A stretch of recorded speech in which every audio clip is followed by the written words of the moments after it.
네, 오늘의 정치권 흐름을 세 분과 함께 자세히 짚어봅니다. 박창환 장한대 교수, 김병민 경희대 객원 교수, 최진영 변호사 나오셨습니다. 안녕하십니까? 네, 안녕하십니까. 어서 오십시오.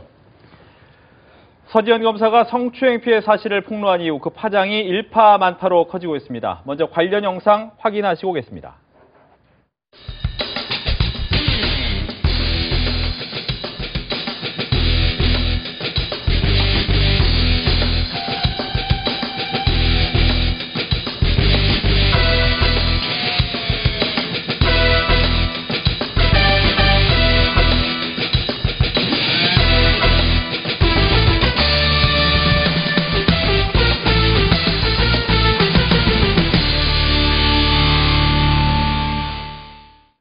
성추행 내용이 적힌 이메일 여부를 놓고 법무부 장관의 사과가 있었습니다. 서지현 검사와 법무부 장관의 진실공방 관련 발언까지 확인해 보시겠습니다. 법무부 차원의 조치가 국민들께서 보시기에는 매우 미흡했을 것입니다. 또한 이메일 확인상의 착오 등으로 혼선을 드린 데 대해서도 대단히 송구스럽다는 말씀을 드립니다. 성폭력, 성희롱을 뿌리 뽑을 수 있는 조직 문화와 제도 개선책을 깊게 고민하겠습니다. 네, 앞서 보신 것처럼 이제 서지현 검사와 이메일 진실 공방이 있었는데 여기에 박상기 법무부 장관이 전격 사과를 하면서 앞으로 2차 피해가 발생하지 않도록 하겠다 이런 약속까지 했습니다. 여기에 대한 좀 생각을 들어보겠습니다. 먼저 박 교수님부터 이야기를 해주시죠. 네, 법무장관의 사과 늦었지만 당연한 행보고요. 늦더라도 아무튼 사과하는 게 낫다. 저는 그렇게 생각합니다. 우리가 이제 초등학교 같은 데서 왕따가 발생하면 교장 선생님이나 선생님들이 다시는 왕따 발생 안 시키게 하겠다 이런 얘기 합니다. 근데 학생들이 왕따 신고가 있었는데 듣고도 아무 조치 안 한 꼴이 돼버린 거거든요. 그러니까 그동안의 법무부의 행보가 분명히 잘못됐고 그 잘못된 것을 갖다가 시인하는 모습은 저는 당연한 거라고 보고요. 앞으로 이제는 말이 아니라 행동으로 법무부 장관을 비롯한 법무부의 고위 관계자들이 잘못했고 그것을 극복하겠다라고 하는 고치겠다라고 하는 것을 진상조사위가 제대로 된 활동을 함으로써 저는 보여줄 필요가 있다. 그랬을 때만이 법무부 장관을 비롯한 법무부에 대한 국민들의 불신이 조금이라도 해소될 수 있기 때문에 사과로 끝나는 게 아니다. 사과는 시작일 뿐이다. 그렇게 봅니다. 네, 정 교수님.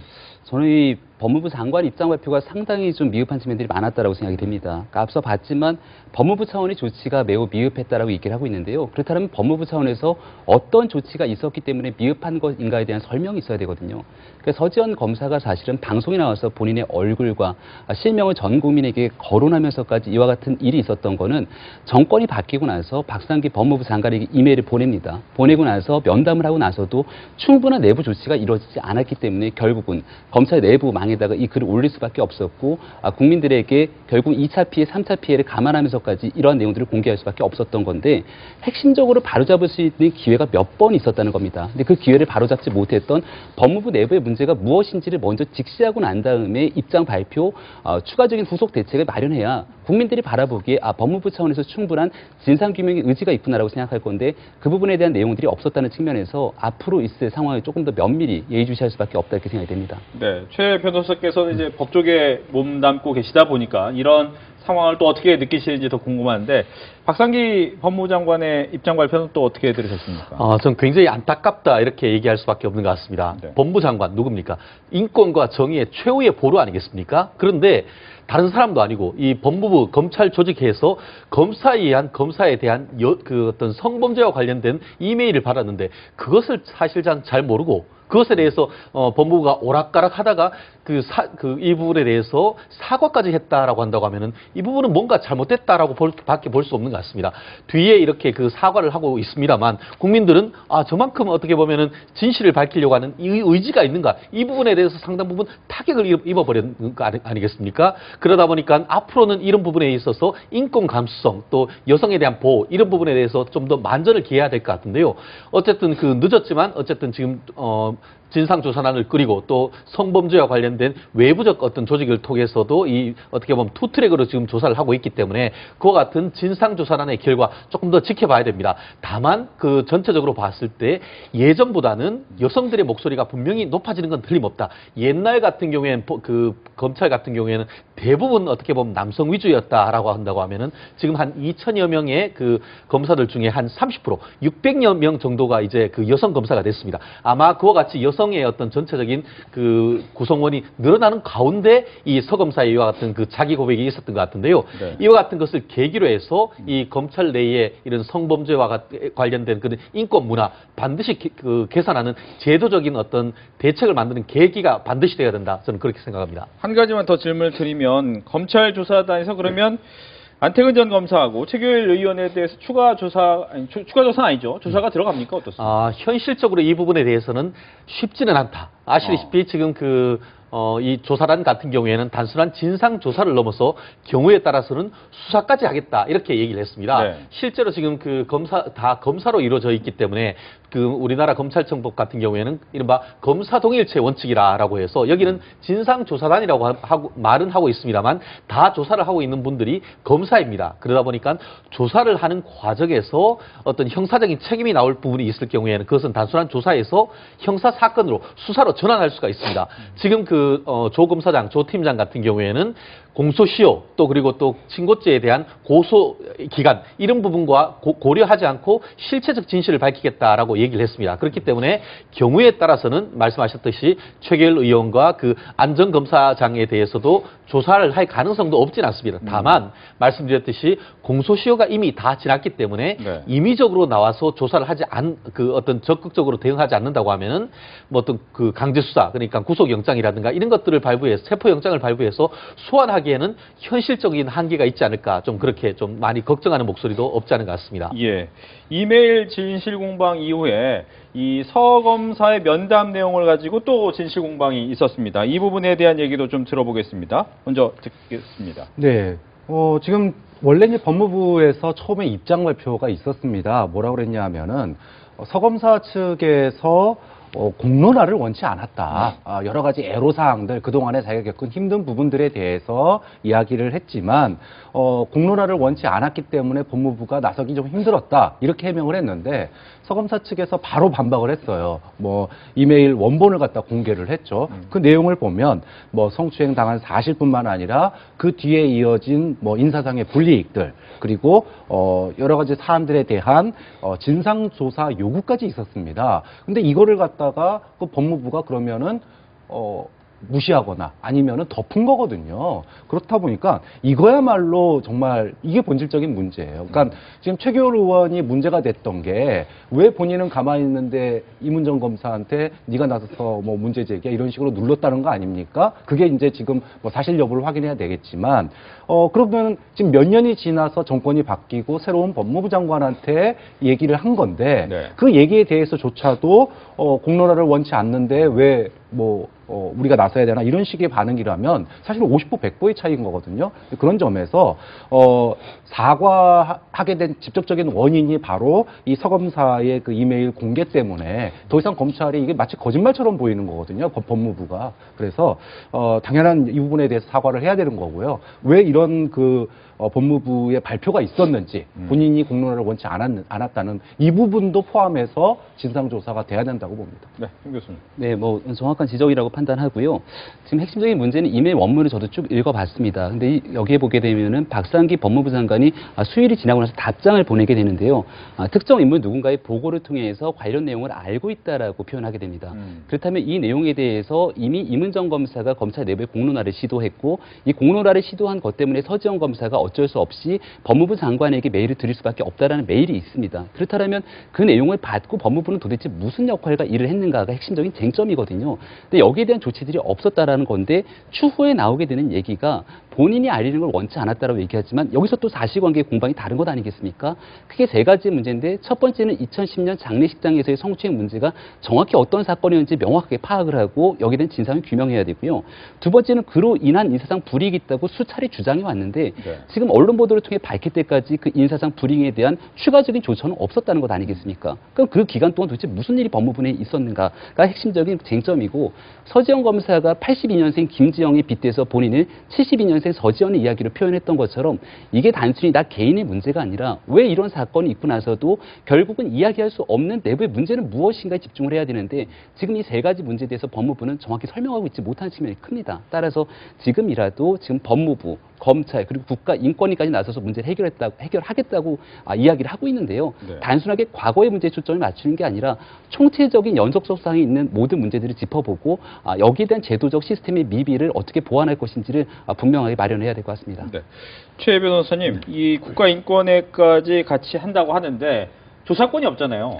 그러다 네. 보면 결국 검찰이 조사를 해야 되는데 지금 보는 것처럼 이렇게 진실 공방이 오고 가면 제대로 된 진실을 과연 파악해낼 수 있을 것이냐 하는 의문이 좀 듭니다. 그렇습니다. 말씀하신 것처럼 검찰 조직 보호를 위해서 사건을 덮을 가능성이 있지 않는가 하는 것이 가장 큰 우려 아니겠습니까? 그렇기 때문에 지금 이 조사단을 꾸리는 가운데서도 외부의 인사를 포함시켜라 그런 어떤 여론에 상당한 압박이 있었던 것인데 그럼에도 불구하고 어쨌든 그 내부에서는 특히 이제 그 조단장 같은 경우 뭐라고 했습니까? 결과를 말하겠다 이렇게 얘기를 했기 때문에 일단 조사가 진행되고 있고 말씀드렸듯이 국가권익위원회나 이런 데는 강제 수사권이 없다 보니까 실질적인 문제를 해결할 수 있는 것은 검찰인 것이죠. 실질적으로 이 부분에 있어가지고 만약에 이제 그 공수처나 이런 것들이 이런 현재의 어떤 다른 검찰을 견제할 수 있는 기관이 있다고 하면은 그런데 하겠지만 현재 그런 제도화가 되어 있지 않다라고 한다고 하면은 결국 지금 있는 조 검사장이 이 조사단에 대해서 상당 부분 독립적인 지위를 부여하고 마치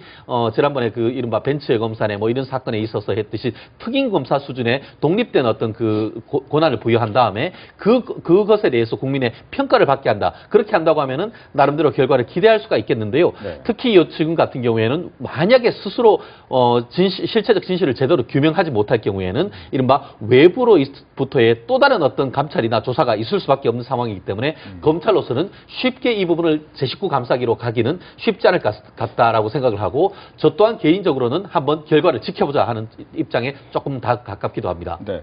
또 국민들이 관심 갖고 있는 부분 중에 하나는 과연 만약 문제가 있다고 나오면 어떤 법적 처벌을 받을 수 있을까? 라는 부분에 대해서 고민을 또 법정에서 나오는 것 같더라고요. 그렇습니다. 네. 그렇기 때문에 아직까지도 이 문제가 특히 그 피해자인 서 검사가 문제를 제기했음에도 불구하고 실체적 진실을 밝히지 못한 것은 물론 그 뭐 법무부 같은 경우에는 그 서 검사가 직접적으로 이 부분에 대해서는 밝히지 않기를 바랐다라는 그런 부분도 있지만 실제로 상당 부분 시간이 지나버렸고 아시다시피 이 부분은 형법적으로 말했을 때의 강제추행인데 이미 이 부분은 그 공소시효라든가 아니면 친고죄로서의 고소기간이 지나서 사실상 고소를 한다 하더라도 처벌할 수 없는 그런 부분이 있다 보니까 이 부분 그 법무부로서는 본인들이 어떻게 적극적으로 나서기가 어려웠다 이렇게 얘기를 하는데 법적으로는 적어도 그 부분이 틀렸다고는 볼 수 없죠. 더불어서 이 내부적인 징계를 한다 하더라도 최교일 의원이나 지금 그 안태근 전 검사장은 이미 검찰이 아니지 않습니까? 그렇기 때문에 행정적인 제재건 아니면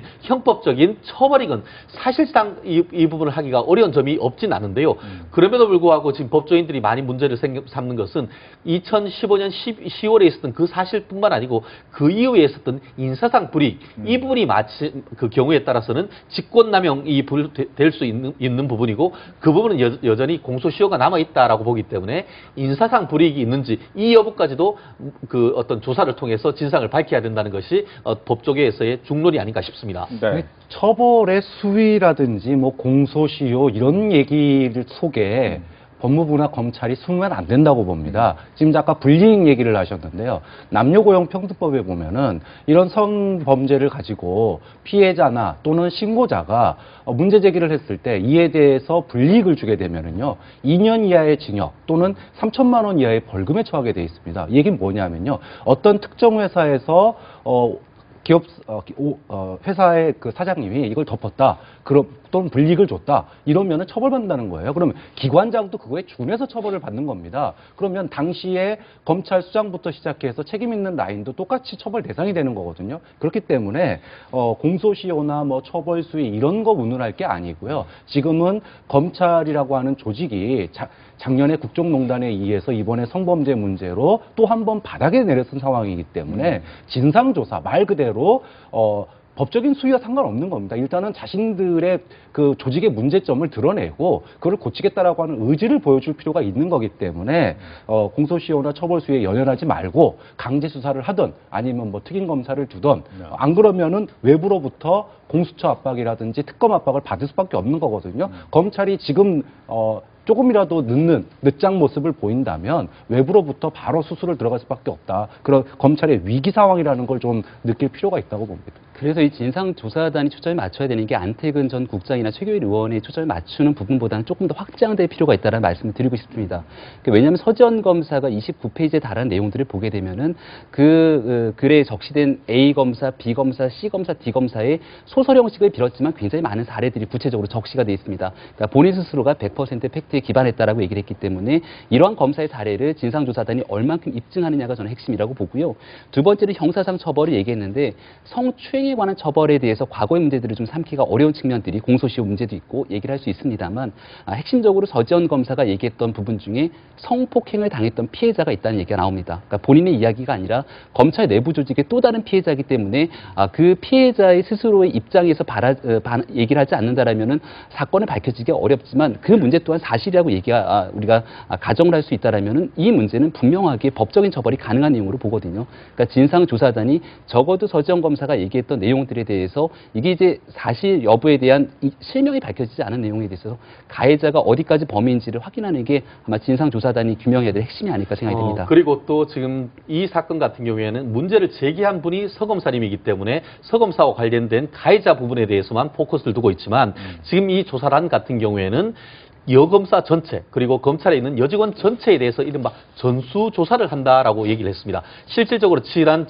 금요일, 토요일 이 주말 동안 이 여직원 각 지방검찰청에 있는 여직원, 여검사들 모임을 다 했습니다. 그걸 통해서 거기에서 나오는 새로운 사실관계 이 부분에 대해서 조사를 하고 그 결과 어떤 형법적인 문제가 있다라고 한다고 하면은 결국 말씀하셨듯이 직접 바로 수사에 들어갈 수가 있습니다. 그렇기 때문에 이 부분 같은 경우에 따라서 서검사와 관련된 사람뿐만 아니고 다른 현직에 있는 많은 남자 검사들한테도 바로 불똥이 튈 수 있는 부분이기 때문에 경우에 따라서는 앞으로 이 검찰 내에서 상당 부분 어떤 논란 내지는 상당 부분 인적인 어떤 그 인사 이동이 있을 수 있는 그런 문제입니다. 그렇기 때문에 지금 단순히 지금 문제가 되고 있는 안태근 전 검사나 최규일 그 의원뿐만 아니고 오히려 이 사건을 지켜보고 있는 내부적인 어떤 그 본인들이 어떤 직간접적으로 관여되어 있는 그분들이 상당 부분 긴장하고 있지 않을까 저는 그렇게 생각합니다. 네.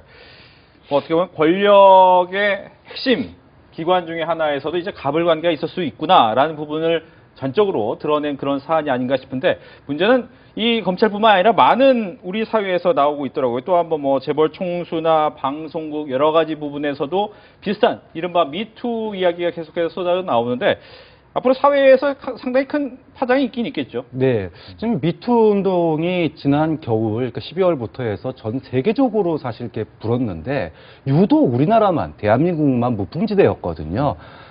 이게 터질 게 터졌다. 서지현 검사의 용기 있는 그런 고발로 인해서 우리 사회의 여성의 성 문제에 대한, 그러니까 성범죄에 대한 이런 그 미투 운동이 이제 촉발이 됐는데 이게 뭐 단순하게 일회성으로 끝일 문제는 아니다라고 하는 걸 보여주는 게 연이어서 지금 폭로되고 있는 게 정말 미투가 위투로 가고 있는 거거든요.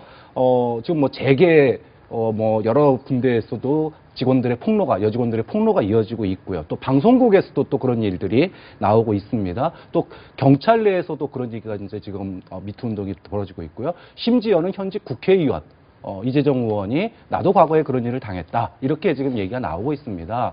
이것이 일회성이 아니라는 게 시대가 변하고 그 시대 속에서 조직 우선이라고 하는 것 속에 숨겨졌던 여성의 인권 그리고 성범죄 이런 부분들이 지금 이제 터져 나오기 시작한 거기 때문에 우리 사회가 또 한 번 성장하는 성장통을 앓고 있다. 우리가 선진국으로 가고 그리고 인권이 보호되는 그런 나라로 가는 그런 그 단계에 와 있기 때문에 이게 단순하게 이번에 끝나고 말 문제가 아니라는 점을 언론도 일회성으로 그런 서지현 검사만 다룰 게 아니라 각계각층의 이런 여성의 감추어진 그런 성범죄 그리고 그것을 감싸는 그런 조직 문화 이런 것들을 갖다가 집중적으로 다뤄서 우리 사회가 한 단계 더 나아갈 수 있게 기여해야 된다고 봅니다.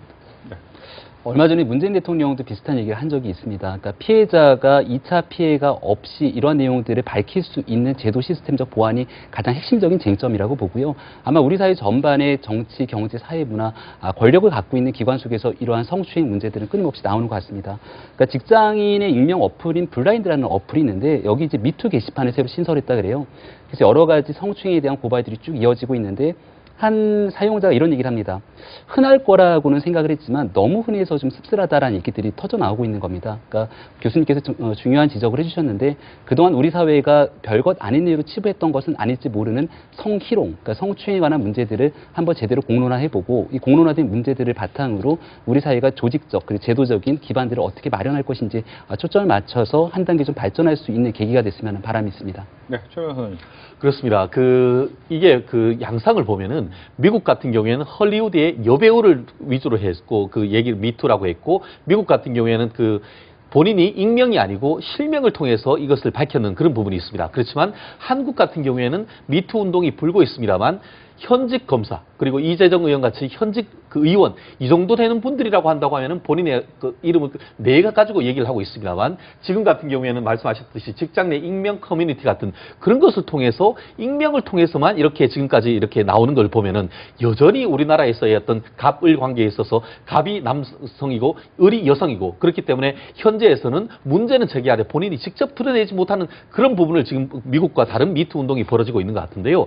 결국 이와 같은 것이 있다고 하면은 오히려 이제부터는 남자가 더 나설 필요가 있지 않은가 하는 생각도 듭니다. 실질적으로 지금 동부지법에 있는 문 부장판사 같은 경우에는 나 먼저 이 부분에 대해서 문제가 있을 경우에는 밝히겠다라고 해서 이른바 미 퍼스트 운동을 하겠다라는 얘기가 상당 부분 제 마음에 와닿던 것 같은데요. 말씀드렸듯이 이것이 만약에 본인이 밝혔을 때 2차 피해를 우려했는 것이 있다고 한다고 하면 말씀드렸듯이 이 피해자를 보호하는 프로그램이나 이런 것을 통해서 미투 운동을 확산시킬 수 있는 나름대로의 제도적인 장치를 만드는 그런 것이 있어야 되고 그렇지 않다고 하면은 이 부분은 또다시 반복될 수 없다는 것을 또 생각하지 않을 수 없을 것 같습니다. 알겠습니다. 이제 다음 이슈를 짚어보도록 하겠습니다. 바른정당과의 통합을 둘러싸고 극심한 내용을 겪어온 국민의당이 결국 분당 사태를 맞게 됐습니다. 관련 발언 확인하고 오겠습니다. 현재 정당 중에서 미래에 대해서 자신 있게 이야기할 수 있는 것은 우리 통합정당밖에 없다고 생각합니다. 책임지고 대한민국의 미래를 풀어나가겠다는 각오를 다지게 됩니다. 약속했던 강철수는 결국 독재자 안철수였단 말입니까? 마치 대통령병에 걸린 안철수 대표를 보는 듯합니다. 네, 통합신당은 당명을 미래당으로 확정하고 창당 절차에 속도를 낼 예정입니다. 민평당은 오는 6일 창당대회를 열고 공식 출범할 예정인데 지난 2016년 창당에 녹색 돌풍을 일으키기도 했던 국민의당이 이제 완전히 갈라서게 된 겁니다. 이 부분에 대해서는 어떤 생각을 갖고 계신지 박 교수님 먼저 얘기하시겠죠? 네. 출발은 사실 유승민 대표, 그러니까 바른정당이 한 자릿수 정당으로 쪼그라드는 위기와 그리고 중도 진보 또 호남에서 갈 길을 잃어버린 안철수 대표의 이 전략적인 선택이 결합하면서 만들어진 게 이 통합 시도인데 저는 여기 이런 통합 시도 자체가 제3정당 그리고 중도에 기반한 정당 의미 있는 시도라고 봅니다. 그럼에도 불구하고 왜 이렇게 좀 어려운 상황까지 왔느냐. 쉽게 얘기하면 이 과정이 아름답지 못하다 보니까 상당히 좀 어려운 길을 힘들게 오고 있지 않나, 그렇게 생각이 들어요. 안철수 대표가 합의 이혼이라고 하는 걸 선택하지 않고 욕심을 좀 부린 게 결국은 유승민 대표도 보기에 안타깝다라는 말이 나올 정도로 지금 이제 힘든 내보내줄 사람들을 내보내주지 않았다는 거죠. 그렇죠. 네. 이게 사실 새로운 정치를 보여주고 중도 정치를 보여주고 뭔가 국민들에게 신선함을 보여줄 수 있는 기회가 있었음에도 불구하고 합의 이혼을 하지 않다 보니까 지금 소위 진흙탕 싸움을 하게 된 거 아닙니까? 그럼 이제 설 민심이 그런 진흙탕 싸움을 보고 나서 기대감이 많이 떨어져 버렸어요. 좀 그런 점에서 충분히 장점으로 살릴 수 있는 부분이 있었음에도 불구하고 상당히 출발 자체가 진흙탕 싸움으로 출발하다 보니 기대감도 많이 떨어지고 설 밥상에서도 그다지 좋은 호평을 받지 못하게 되는 그런 결과를 낳지 않았나. 좀 그런 점에서 안철수 대표가 중도 개혁에서 중도 보수로 넘어가는 과정이 전략적인 어쩔 수 없는 대선을 지향하는 사람으로서 어쩔 수 없는 선택이긴 했지만 그럼에도 불구하고 과정 자체가 너무나 나빴다. 좀 그런 점에서 안타깝다. 그런 생각이 듭니다. 알겠습니다. 그러니까 방금 전에 비례대표 출당 문제를 말씀하셨는데 정치는 좀 현실적인 과정이 있는 것 같습니다. 그러니까 말씀하셨던 것처럼 유승민 대표 입장에서는 숫자가 중요한 게 아니라 정체성이 맞는 사람끼리 새로운 수도권 중심의 젊은 정당으로 좀 같이 가고자 하는 의지가 분명히 있었던 것 같고요. 다만 안철수 대표가 바라보는 측면 속에서는 새롭게 제3당이 출범하게 되는데 다시 쪼개져 나온 제4당이 원내 교섭단체를 유지하게 됐을 경우 3당이 가질 수 있는 신당의 파괴력이 떨어질 수 있다는 부담감이 얼마든지 좀 작용했지 않았을까라는 생각이 들고요. 지금 이와 같은 상황이 초래하게 된 결정적인 계기는 저는 돌고 돌아 다시 새정치로 복원했다라는 생각이 듭니다. 그러니까 국민의당이 애당초에 출발했던 2016년을 돌아보게 됐을 경우는 두 가지 요인들이 결합해서 국민의당의 성공을 이끌긴 했는데 일단 비례대표에 굉장히 많은 국민들이 호응을 해줬습니다. 그러니까 극단적인 양당 정치를 좀 극복하고자 하는 다당제의 가치를 구현하고자 하는 국민들이 분명히 존재했고요. 또 한축에서는 호남을 중심으로 하는 새로운 시도의 정치권이 있었기 때문에 이 호남 중심의 정당이라고 하는 두 개의 좀 이질적인 모습들이 결합되는 상태로서 국민의당이 이어져 왔던 겁니다. 그러니까 이 과정 속에서 결국은 제대로 된 합의점을 도출하지 못했던 게 지난 대통령 선거의 결과였거든요. 그 당시에 가장 유행했던 용어가 안찍박 아마 기억하실 겁니다. 안철수를 찍으면 박지원이 상황이 된다라는 이와 같은 얘기들이 나왔는데 결국은 새롭게 구성하고 지향해야 될 가치라는 측면에서 다시 새정치로 복원하는 그러니까 지금 당명을 미래당이라고 지었던 이유도 과거의 산업화와 민주화 세력이 도돌이표되는 반복적인 정치를 좀 극복하고 미래를 지향하는 가치를 가진 정당을 가겠다라고 현재 출발점을 서게 된 건데 이제는 이번 지방선거를 통해서 과연 이러한 가치를 국민들께 선택받을 수 있는 마지막 기회라고 보거든요. 네. 그러니까 이 기회를 놓치게 되면 아마 다당제의 가치를 구현하게 되는 시도는 무용지물로 끝날 확률이 굉장히 높지 않을까 생각이 됩니다. 예. 그렇다면 민평당과 미래당 앞으로 향후 미래도 궁금한데 어떤 예측을 좀 하고 계십니까? 일단 좀 길게 보면은요. 지금 통합 과정에서 소위 철학의 그러니까 이념과 철학의 합의 이런 부분들이 조금 너무 소외되지 않았나. 그 얘기는 과연 100년 정당이라고 얘기를 했지만 얼마나 오래 갈까라는 겁니다.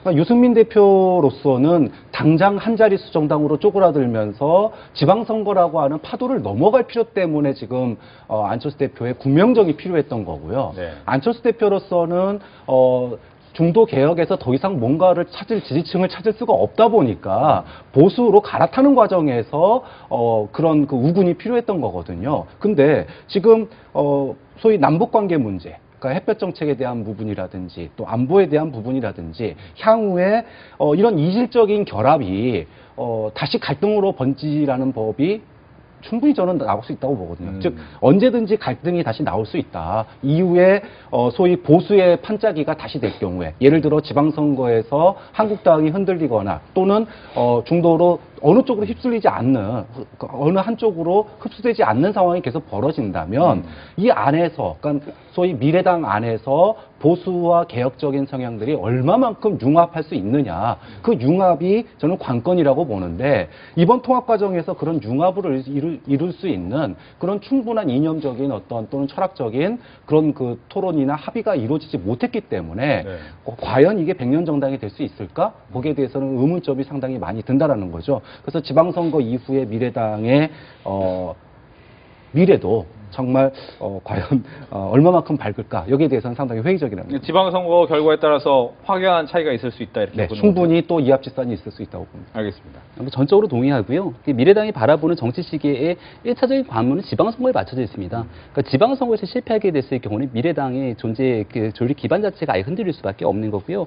일단 이 지방선거에서 미래당이 경쟁해야 되는 정당은 사실 더불어민주당이 아니라 한국당으로 규정질 수 있는 거거든요.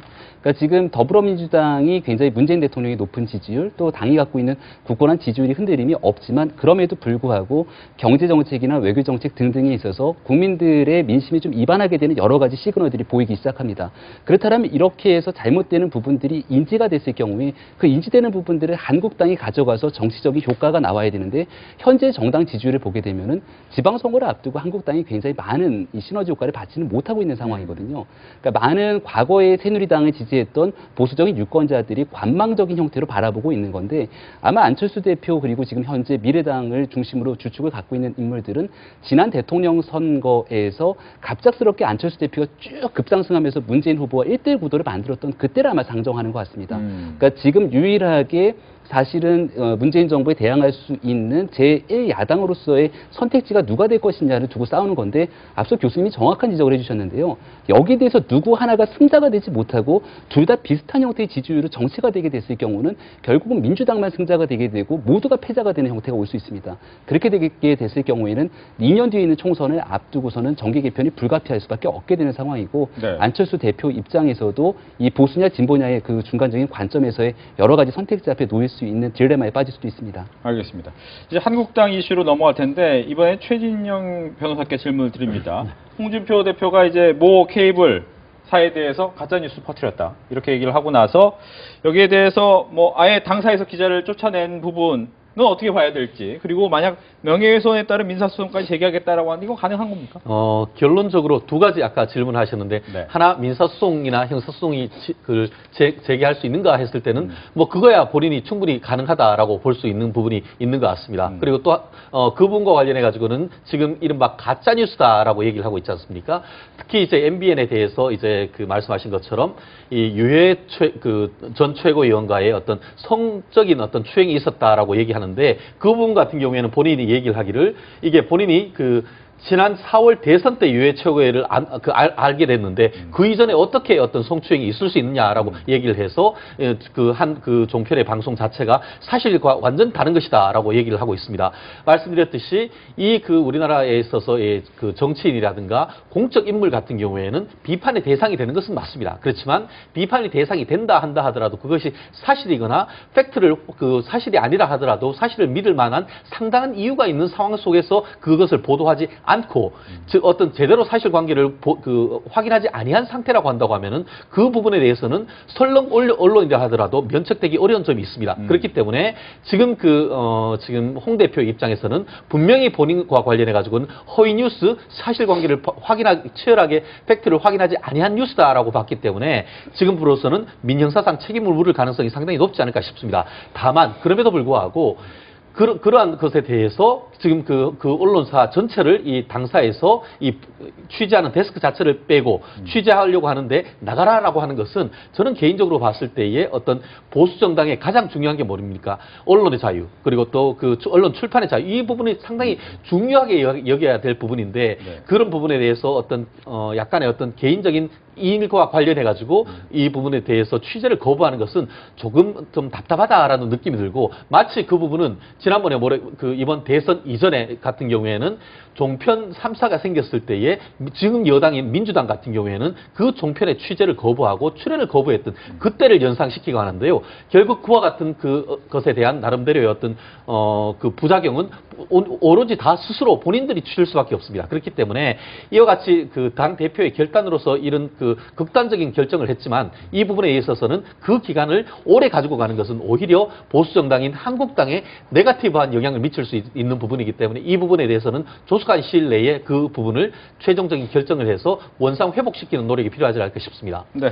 홍준표 대표가 그 의도적으로 과잉 대응을 하고 있다라고 저는 생각합니다. 아. 울고 싶은데 뺨 때려줬다라고 생각해요. 아마 홍준표 대표는 속으로 호재를 좀 쾌재를 부르고 있다고 생각하는데 지금 한국당 홍준표 대표는 상당히 답답한 상황입니다. 새로운 정당의 통합정당이 출연하면서 언론의 주목이 다 글로 가 있어요. 네. 당 지지율은 정체고 지방선거 나갈 후보도 제대로 못 정하고 있는 상황입니다. 지금 그런 상황에서 이번 주 이제 각종 뉴스나 언론이 남북교류, 평창올림픽, 거기다가 바른정당과의 통합 이런 걸로 다 도배가 되고 있거든요. 한국당이나 홍준표 대표가 나설 자리가 없는 거예요. 자, 그런 상황에서 참 울고 싶은데 MBN에서 뺨 때려준 꼴이 되니까 사실 이 정도로 과잉 대응할 문제가 아닌데 왜 과잉 대응을 하느냐? 홍준표 대표는 언론에 대해서 이슈를 부각시키는데 아주 탁월한 감각이 있는 사람입니다. 설 민심을 앞두고 그동안에 뭐라고 그랬습니까? 여론도 조작이다라고 얘기를 했어요. 그러니까 지금 여당에 대해서 우호적이고 보수에 대해서 비판적인 여론이 조작이라고 그랬는데 이런 그 소위 유해 전 대표위원회 네. 그런 발언들을 이제 MBN이 여과 없이 노출시키다 보니까 봐라 이런 식으로 보수와 한국당을 죽이려는 거 아니냐 이런 작은 거 하나를 가지고 이렇게 부풀린 겁니다. 이걸 부풀리게 되면은 일단 여론에서 우리도 지금 다루고 있지 않습니까? 한국당 다룰 이유가 별로 없는데 자 그렇다면은 설 민심 설 밥상에 한국당이라고 하는 숟가락이 하나 더 얹어지게 되는 거거든요. 그렇기 때문에 홍준표 대표로서는 이번 사건을 한국당으로서는 조금 더 끌고 갈 거다. 지금 이거 아니면은 설 밥상에 올라갈 건덕지가 없기 때문에 네. 제 생각에는 홍준표 대표가 아주 의도적으로 과잉 반응하고 있는 거라고 봅니다. 알겠습니다. 아마도 이제 홍준표 대표가 굉장히 그동안 갖고 있었던 여러 가지 스트레스가 있었을 것 같습니다. 그러니까 류호의 전 최고위원 같은 경우는 당 최고위에 제명되는 과정에서 윤리위의 징계 절차를 거치고 당 최고위의 정치적인 결차를 거쳤습니다. 이제 그럼에도 불구하고 류호의 전 최고위원이 보였던 여러 가지 행동들을 홍준표 대표가 거의 동격으로 보도하고 있는 여러 가지 행태들에 대한 불편한 시선들이 있었을 거고요.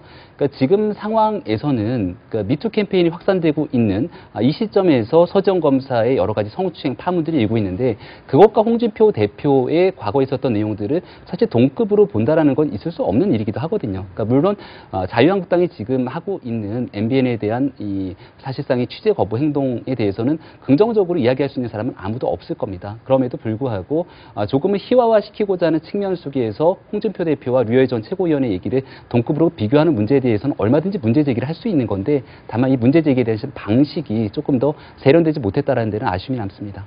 알겠습니다. 다음은 전방위적으로 조사가 진행이 되고 있는 MB정부 수사 관련 소식입니다. 먼저 관련 영상 확인하고 오시겠습니다.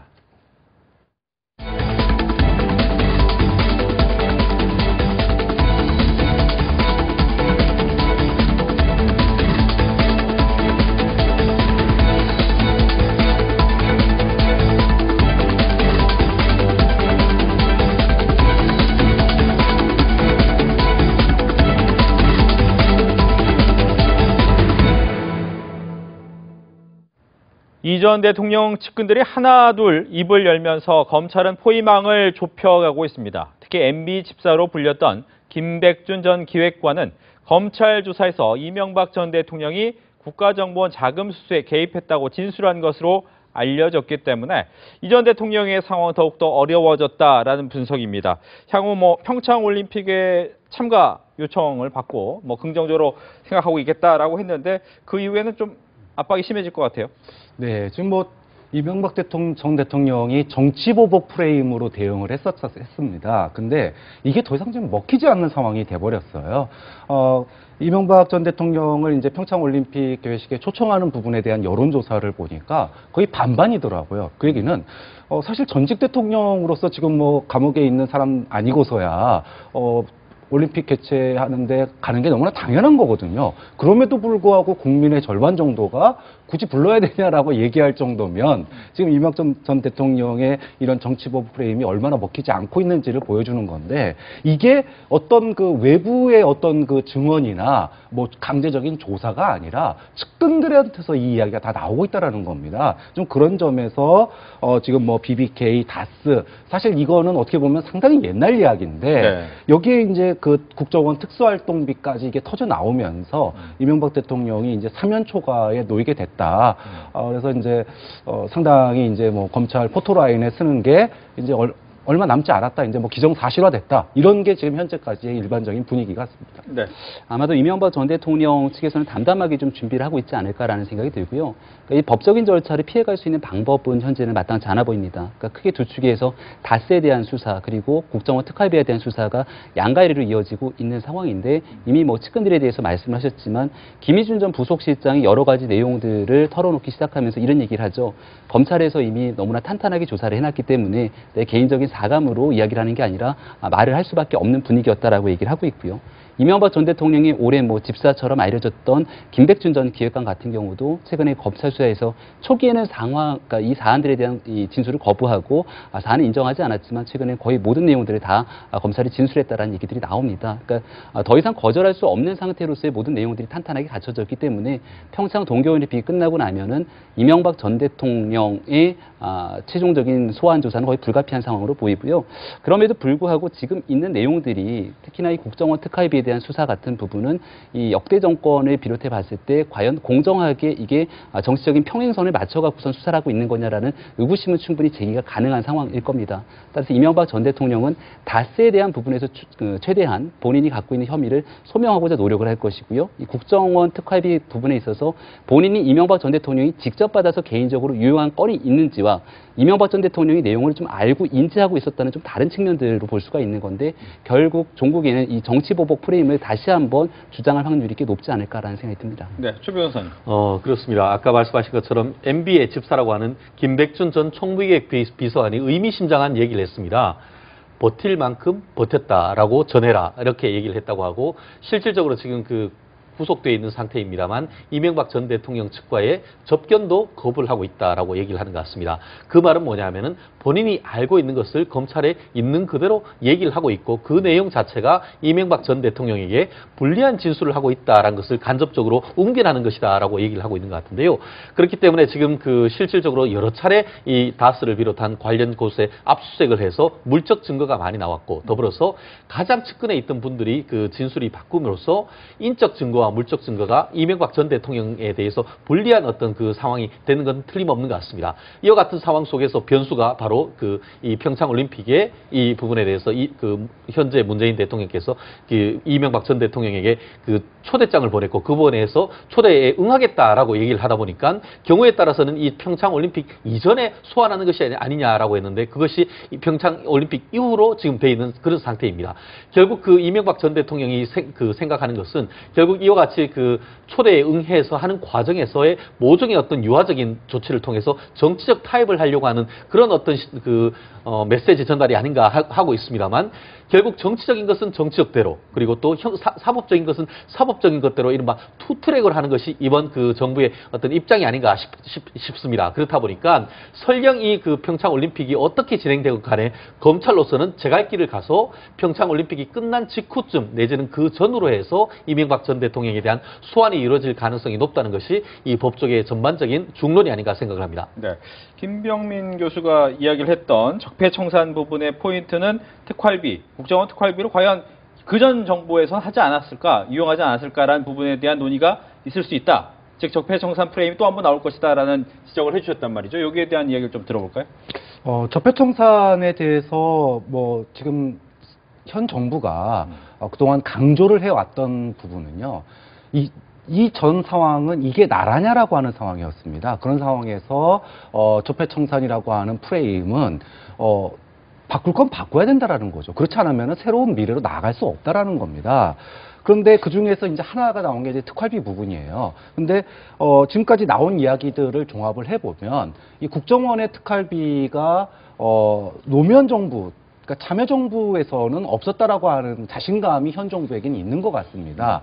근데 뭐 국민의 정부, 그러니까 김대중 정부 시절에는 얼마만큼 있었는지 잘 모르겠지만 분명한 것은 참여정부에선 이런 게 없다라는 자기 확신이 있기 때문에 이 특활비 부분에 대해서는 되게 강도 있게 지금 현 정부가 하는 게 아니겠느냐라고 저는 보고 있고요. 좀 그런 점에서 현 정부가 이 부분에 대해서 물러서거나 또는 일정하게 타협하거나 뭐 그럴 여지는 없는 것으로 보고 있습니다. 이제 핵심적인 부분이요. 얼마 전에 국정원 특활비가 김윤옥 여사 측에 전달이 돼서 그게 뭐 명품 등을 사는데 쓰였다라고 해서 이게 이 여당의 국회의원들이 문제를 제기했고 법적 공방으로 가지 않습니까?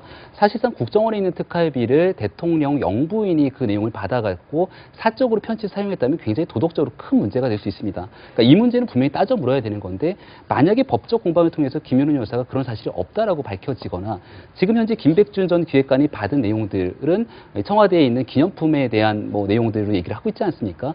그러니까 지금 이 국정원에 대한 특활비를 가져다가 청와대의 특수활동비가 부족해서 어느 정도를 섞어서 썼다라고 하는 부분과 국정원의 특활비를 유용해서 사적인 데에 썼다라고 하는 부분은 좀 다른 측면들이 있거든요. 그러니까 이 부분을 어떻게 검찰이 규명하느냐, 그리고 이명박 전 대통령 입장에서도 원세훈 전 국정원장이 쓴 것과 이상득 전 의장, 부의장이 썼던 내용들과 선을 그어서 이명박 전 대통령이 개인적으로 사용했는지에 대한 여부를 입증하는 것을 방어하기 위한 노력을 하지 않을까라고 저는 개인적인 생각이 드는 거고, 이 부분이 이제 노무현 전 대통령의 참여정부 시절에서는 청와대에 있는 특수활동비를 굉장히 깨끗했다라는 얘기를 뭐 말씀하셨던 것처럼 여러 가지 기록들로 나오게 됩니다. 근데 지금 아마 이명박 전 대통령 입장에서는 이 모든 일들에 대한 시발점이 되는 건 다 국정원에 대한 일이거든요. 그러니까 국정원 시절에 있었던 일이 결국은 댓글 문제 그리고 특수활동비 문제로 다 이어져 나가는 거고, 그 국정원에서 나왔던 얘기가 사실 적폐청산이 기존 큰 흐름이 되는 건데 노무현 정부 시절에서의 국정원의 역할들에 대해서 다시 한번 반격이 나올 수도 있다는 생각이 드는데, 과연 이명박 전 대통령이 최종적으로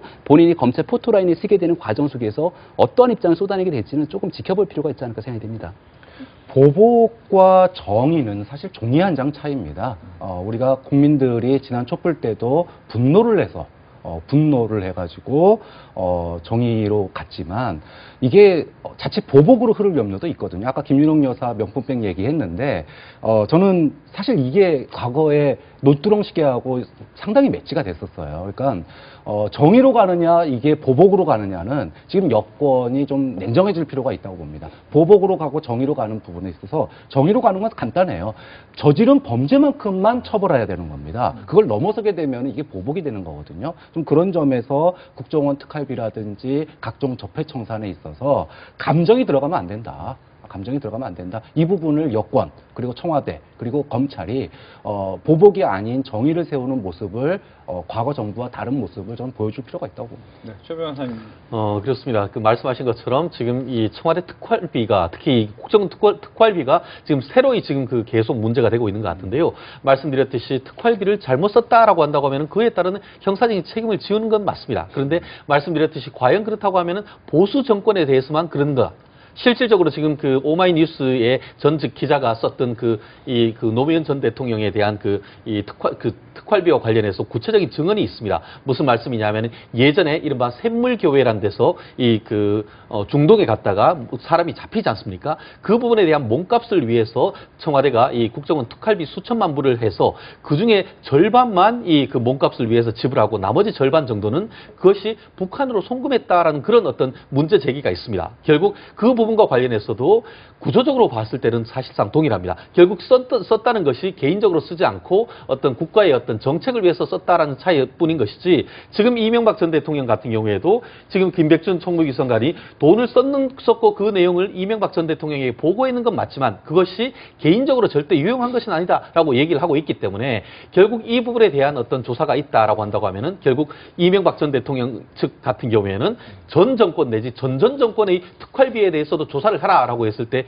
이번 정부가 어떻게 대응할 것인지, 결국 이 부분에 대해서 같은 동렬에서 동일한 잣대를 대고 수사를 할 것인지, 이 부분에 대해서의 문제가 있기 때문에 지금 교수님 말씀하신 것처럼 이 부분에 대해서는 있는 그대로 사실관계를 밝히는 것이 정말 중요한 것이지, 논두렁 시계처럼 해서 언론 플레이를 해서 전직 대통령에 대해서 어떤 명예훼손적 하는 것은 어떤 국격의 문제도 있을 수 있다는 점에서는 좀 주의해야 할 부분은 분명히 있는 것 같습니다. 네.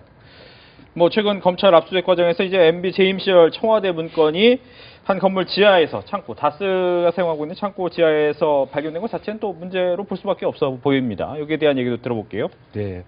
아무튼 이명박 정부 시절에 이지원 사태라고 있었지 않습니까? 네. 봉하마을에서 노무현 전 대통령이 글을 쓰기 위해서 복사본을 가지고 있었습니다. 근데 당시에 이것을 갖다가 청와대가 문제 제기를 했어요. 그러면서 아무리 대통령을 지낸 사람이라도 법 아래에 있다. 법과 원칙을 지켜야 된다. 이러면서 노무현 전 대통령에 대한 수사를 하고 정말 무슨 그리고 나중에 박근혜 정부에서 뭐 예를 들어 국가 기록물, 청와대 문건이 유출된 걸 갖다가 국기문란이라고까지 한 적이 있었습니다. 근데 이런 사태를 다 겪고 그것을 공격했던 MB 측에서 복사본도 아니고 원본을 갖다가 국가기록원으로 보내지 않고 그것도 자기 게 아니라고 그랬던 다스의 창고에서 이게 발견됐다. 대통령 기록물이 다스 창고에서 발견됐다. 정말 기가 막혀도 이렇게 기가 막힐 수가 없습니다. 당시에 그 이지원 사태로 조사받던 사람들 입장에서 보면 정말 기가 막혀서 말이 안 나올 지경이 될 텐데요. 저는 이명박 전 대통령의 이런 그 이번에 영포 빌딩에서 나온 이 국가 기록물 이 부분에 대해서는 저는 철저하게 저는 법의 처벌을 받아야 된다고 생각합니다. 본인들이 한 말이 있는데 몇 년 지나지 않아서 과연 무슨 변명을 할지 단순하게 착오였다? 착오였다라면 자신의 건물에서 나올 수도 있고 다른 그게 굳이 왜 자기 게 아니라고 하는 다스 창고에서 나옵니까? 말도 안 되는 일이고요. 그리고 문제는 단순하게 국가 기록물 유출이라는 걸 떠나가지고 이 내용이 지금 다스나 BBK 문제라든지 이런 그 실소유주 논란 부분에 대한 스모킹건이 될 수 있다라는 거예요. 즉 증거가 될 수 있는 부분이 나온 걸로 지금 알려지고 있거든요. 그러니까 내용면에 있어서도 그렇고 형식적인 그런 유출도 있어서도 그렇고 정말 상당히 죄질이 안 좋다. 과거의 이지원 사태와 비교해 보면 이명박 전 대통령이 이 부분에 대해서는 명쾌하게 해명을 하든지 아니면은 이 부분에 대해서 책임 있는 이것을 유출한 사람들은 다 당시에 자신들이 비난했던 과거를 돌이켜 보면서 처벌받아 마땅하다고 봅니다. 이명박 전 대통령 측에서는 뭐 실수다라고 얘기를 하고 있는 건데, 일단 대통령 기록물 위반이라면은 과거 이제 정호성 전 비서관이 현재 재판을 받고 있는 여러 가지 혐의들이 다 이 대통령 기록물 위반에 관한 내용이기 때문에 여기에 대한 엄중한 잣대들은 공정하게 적용이 돼야 된다는 생각이 들고요. 저는 여기에 대해서 일단은 대통령이 기록물이 유출됐는데 그 유출된 사실보다 훨씬 더 중요한 건 이 다스에 관한 내용입니다. 그러니까 다스가 누구 것이냐도 중요한 건데, 이 다스라고 하는 회사에서 투자금을 회수하기 위한 과정에 청와대라고 하는 공권력이 개입했는지 여부가 사실 사건의 저는 핵심 실체 규명의 제 1순위라고 보는 거거든요. 그러니까 이 부분과 두 번째로 다스를 상속받는 과정에서 청와대가 모종의 이 역할들을 했는가 두 가지에 대한 문건 여부를 따져보기 위해서 이 문건이 어느 정도 내용을 갖고 있는 것인가, 그리고 여기서 발견된 문건들이 실제 언론과 일부 시민단체 등에서 주장하고 있는 것처럼 이명박 전 대통령의 당시 MB정부가 적극적으로 개입했다면 굉장한 문제가 아닐 수 없기 때문에 일단 거기에 좀 집중을 해서 검찰이 수사를 하지 않을까라는 생각이 들고 수사 결과를 조금 더 지켜보고 얘기할 필요가 있을 것 같다는 생각이 듭니다. 네, 저는 법률적인 측면에서 좀 말씀드리고 싶은데요. 말씀하신 것처럼 대통령 기록물을 무단으로 유출하거나 아니면은 그 은닉할 경우에는 7년 이하의 징역 내지는 2천만 원 이하의 벌금에 처하도록 되어 있는 상당히 중대한 범죄입니다. 그런데 지금 이제 그 이명박 전 대통령 측근 같은 경우에는 무단으로 고의로 했는 것이 아니고 그 이명박 전 대통령이 퇴임하는 가운데 이렇게 개인 사물에 이렇게 묻어서 했는 것이어서 이른바 고의는 전혀 없었다라고 하는 것은 결국 본인이 무단으로 했는 것이 아니기 때문에 할 수는 없다라는 그런 나름대로의 법적 항변에 불과하다라고 생각을 하는데요. 말씀드렸듯이 우리가 봤을 때 과연 그럴 것인가? 과연 그렇다고 무단으로 했다고 하면은 이명박 전 대통령이 댁으로 가거나 해야 되는 것이지 이른바 비밀의 방이라고 할 수 있는 곳에 그렇게 꽁꽁 숨겨놓을 필요가 있느냐라고 했을 때에 답이 궁색할 수밖에 없는 건 아니겠습니까?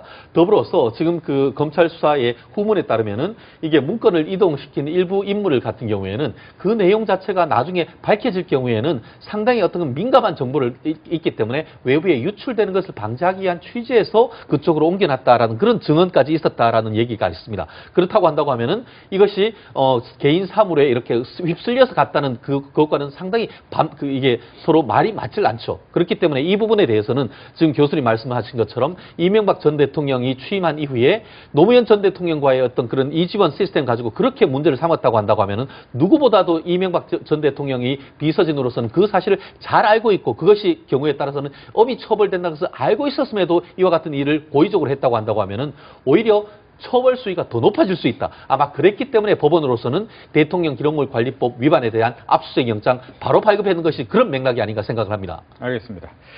내일부터 이제 2월 임시국회 대정부 질문이 시작되는데 여야 신경전이 고조가 되고 있습니다. 특히 이번 대정부 질문의 성패가 설 연휴 밥상 민심에도 영향을 줄 수 있을 만큼 날선 공방이 예상되는데 여러 이야기가 좀 떠오릅니다. 뭐 최저임금 부분도 떠오를 수도 있고 부동산 정책 부분도 이야기가 떠오를 것이라고 보는데 박 교수님이 보시기엔 어떤 이야기가 가장 많이 이야기가 될까요? 지금 여당에서는 뭐 언론에 나오는 얘기를 보니까 여당에서는 개헌이라든지 뭐 사법개혁 이런 거를 직접적으로 얘기하겠다 이렇게 얘기를 해요. 근데 야당에서는 뭐 최저임금 문제, 가상화폐 얘기 뭐 여러 가지 얘기를 한다 그럽니다.